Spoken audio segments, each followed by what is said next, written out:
to be done, to be done. A policeman's lot is not a happy one. James Christopher Branigan lives in quiet retirement in the village of Summerhill, County Meath. Once renowned as the toughest man in the Garda Síochána, he now contents himself with the gentle pastime of budgie breeding. But the frightening array of weapons which confronted him over those 16 long years is testimony to the dangers of his job as head of the riot squad. I always went in first. Tried to get the first one in. If they were looking for a fight, well, I wasn't going to be on the receiving end all the time. Usually got the first one in. I often got a few belts. Never did me any harm, though.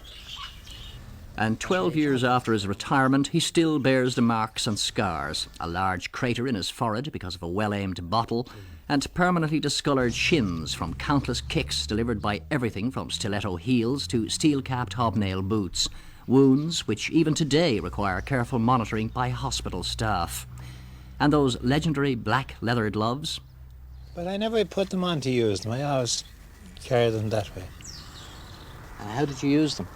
Well, if you come across a crowd of fellas, you'd mention a few names, and a fella kind of put it up to you, so you give him a slap of them. Say, now you're either going or you're coming. And they knew what that meant. If they didn't go, they were coming to the station. Despite its formidable reputation, the riot squad never comprised more than 3 men, Jim Branigan and 2 others.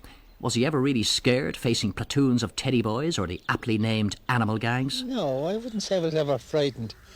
Now and again, when you'd go into a row, you'd be a wee bit nervous until you get going. But I was never frightened. The radio call sign of the riot squad was officially Bravo 5, but it was always called Brano 5. Jim Branigan joined the Garda Síochána in 1931. A year later, he was on the force's boxing team. By 1936, he was Leinster heavyweight champion. I lost as many as I won. No. When did it all start for you, the boxing? I had my first contest in 1932, and I joined the Guards in 31 in June, and I think it was January 32 I had my first contest. Did you win? I did. Beat an RUC. When was the worst beating you've ever had? In Leipzig in Germany in 1938. How did that work out? 9 times on the ground in 3 rounds. Long after his active boxing career, Jim was still acting as a judge and referee, but one of his fondest possessions is this cutlery set presented on his retirement by Dublin prostitutes. I was never very hard on them. The most I ever did was, when I'd come along and see them, I'd say, come on girls, get home. So if they didn't go, I'd go back to them a second time and say, now go or you're coming. But his skill with the fists was paramount and always in demand on Dublin's streets. Then it's the time you go into Ash Street now, which was off of Engine Alley, and you see a row going on and you'd come on, get home. This is when I went down there first.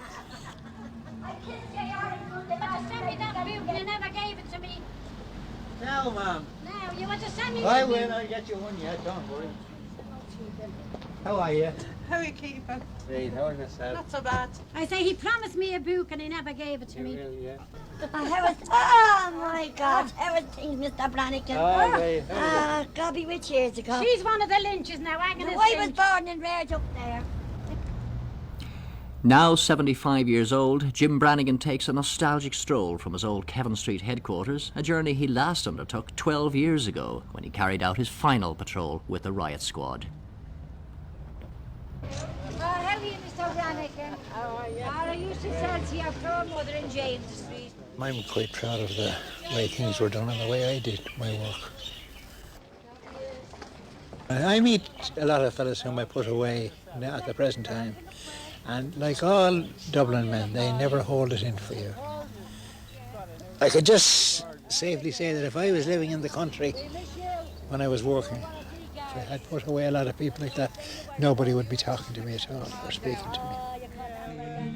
When me work is done and me course is run and I've walked on me last long beat, up to heaven's shore I'll quickly soar, and St. Peter up there I'll meet. And I hope he'll say in a kindly way, is it you, Timovic, I see your award you've won for work well done. Flap your wings, Moriarty. Oh, I'm a well-known bobby of the stalwart squad. I belong to the DMG. And as I pass by, the ladies cry, are you there, Moriarty? Just take life as it comes. Don't ever worry about whether you're going to die or not, because your name is up there on a certain date, and the devil in hell won't even change that.